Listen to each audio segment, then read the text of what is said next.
To the Argob, death was a solemn rite, a rare fracture in their fragile society. With a population so small, each loss reverberated like a quake, mourned with ritual and dread. Murder was unthinkable, a myth, an aberration that threatened their delicate order. Even the council, ruthless in its control, shunned killing, knowing it could unravel their dominion. But Fidbar was no ordinary Argob. Beneath his polished charm churned a maelstrom of obsession and self-loathing. Ayatu's rejection wasn't a slight, it was a declaration of war. In his fractured mind, rules no longer applied. Night cloaked Argob's domed streets, their artificial lights casting a sterile glow. In the shadows outside Ayatu and Chaded's modest quarters, Fidbar paced, his pale face taut with rage. His breath came in shallow bursts, one hand gripping a paralytic gun, meant to stun, not kill. "She thinks she's above me," he muttered, voice a venomous whisper. "Above us, I'll make her see." Ayatu's calm defiance haunted him, her rejection a wound that festered.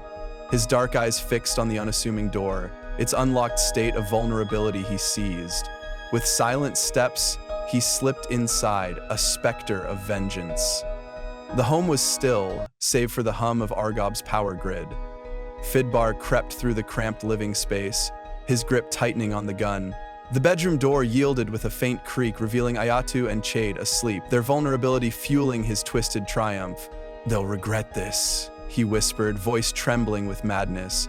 He raised the gun, the first dart struck Ayatu, its electric pulse locking her muscles. Her eyes snapped open, mind racing with terror, but her body betrayed her, silent and immobile.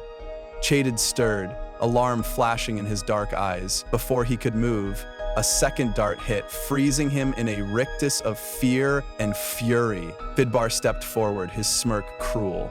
"Sweet dreams," he sneered, malice dripping from each word. Ayatu's heart thundered, her mind screaming to protect her children. But the paralysis held, and Fidbar's shadow moved down the hall toward Kale and Lyra's room.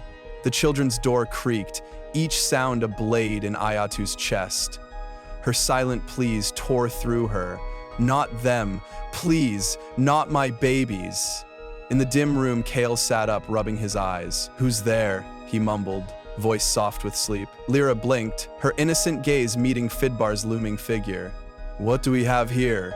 Fidbar murmured, his grin a twisted mask. Kale's frown deepened. "Who are you?" "Someone teaching your mother a lesson," Fidbar said, raising the gun. Ayatu's mind howled, willing her body to break free. The gun fired, not one dart but two, a malfunction born of Fidbar's trembling hand. They struck Kale, the force convulsing his small frame. His eyes widened, a gasp escaping before he crumpled, lifeless onto the bed. The world stopped. Ayatu's soul shattered, disbelief swallowing her whole. Lyra's scream pierced the silence, raw and anguished, her tiny hands reaching for her brother. Fidbar whirled, panic flashing. "Shut up," he snarled, firing again. The dart hit Lyra, her cry cut short as paralysis claimed her, her body slumping beside Kale's. Ayatu's muffled sobs broke through, her grief a tidal wave against the paralytic's grip.